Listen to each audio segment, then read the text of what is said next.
Shabbat Shalom. Hallelujah.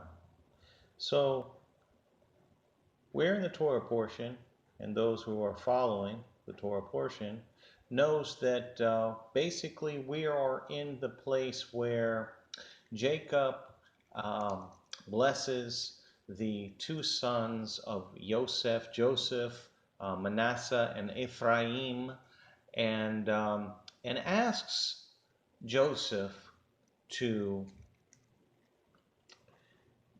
for a favor, to promise to give an oath to him, his father, to not bury him in Egypt.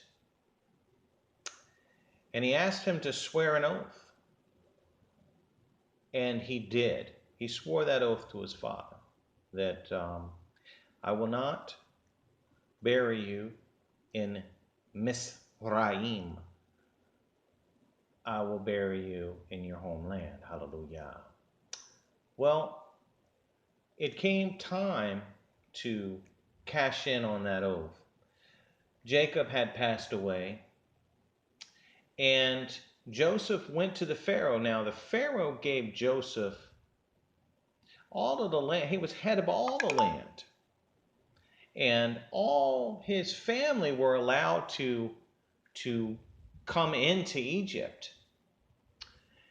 So you had most likely thousands upon thousands of bands of and extensions and brothers and cousins coming into Egypt and to live in amongst the Egyptians, which had their own gods and their own rituals, their own deities, and as did the Hebrews. And they didn't mix because the Egyptians thought that the Hebrew Israelites were indeed unclean. So fast forward, he passes away, and Joseph, the governor, given a mighty rule over Egypt, goes and speaks to the Pharaoh and asks the Pharaoh, well, he didn't ask him, he said, I promised my father Jacob that I would bury him not in Egypt, but in his homeland. And Pharaoh, in my humble opinion, and not a lot of people mention or touch on this, but that's the beginning of the downfall of the Israelites, the Hebrews, right there, right then and there. Because he said, I already promised my father that I would take him out. And the Pharaoh's like, now did you now? You went ahead and agreed with that. You didn't ask me. You just went ahead and So Pharaoh realizes that just maybe Joseph's a little big for his britches now. He's possibly made a big mistake. And I assure you that the Israelites, the Hebrews, did not at that particular time intermingle into the reality of Egypt, meaning they didn't buy their idols, they didn't partake in their rituals, they didn't eat their type of food, which is iffy on that one, but nonetheless, because of the famine, I imagine there was a lot of grain and they did share, but they didn't share it in the same perspective because they dedicated a lot of their food to idols. Now, they thought that the Hebrew Israelites were unclean, and the Hebrews thought that the Egyptians were unclean. So obviously, all these people in influx came into a city, took up space, possibly took jobs, refused to learn the language, and didn't eat their food, didn't buy their idols, didn't worship in their temples, didn't assimilate. And that's even today we see that a lot of people get upset about that, Americans. I hear people all the time, well, they don't learn the language. Why don't you learn English, right? Well, they didn't want to learn Egyptian. So, same thing.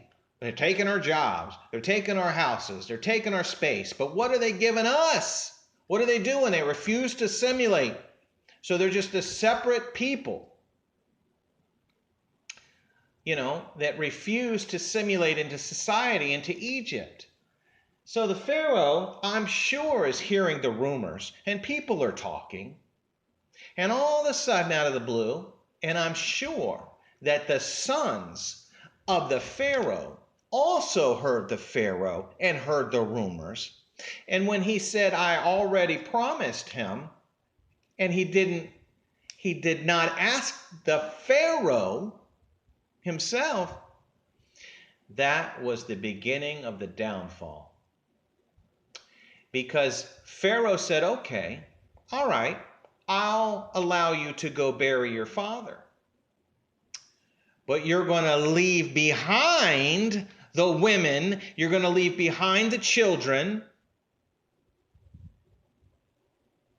And I'm going to send my top officials with you. So now we see inside the mind of the Pharaoh. See, we always hear the stories of how, the Pharaoh got along with and gave him rule over Egypt and all this. And then we hear years later, we hear that the Hebrew Israelites are enslaved, third-class citizens, forced into labor and to work. So how did that get from one point to this point? It all started with a promise. I'm sure it's, your father's too good to be buried in Egypt, huh?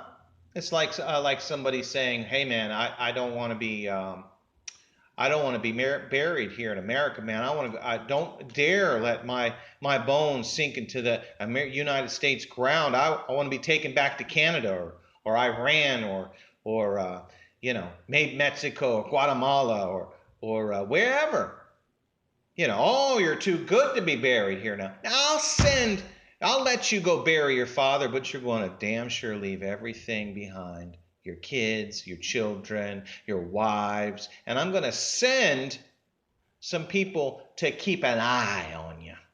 Now, we're talking about Joseph here, aren't we not? Given all this power over the kingdom, but all of a sudden, something changed. Something's just not the way it used to be. That's the beginning.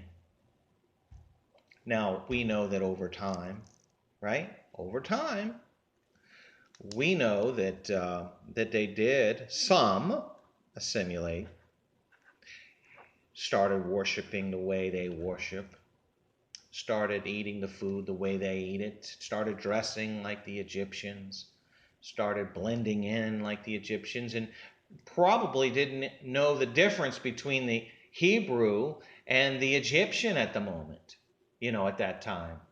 The Most High had enough at a certain point. He said, that's it. Moses, he revealed himself to Moses. He said, it's time for you to take my portion, my people, out from under there.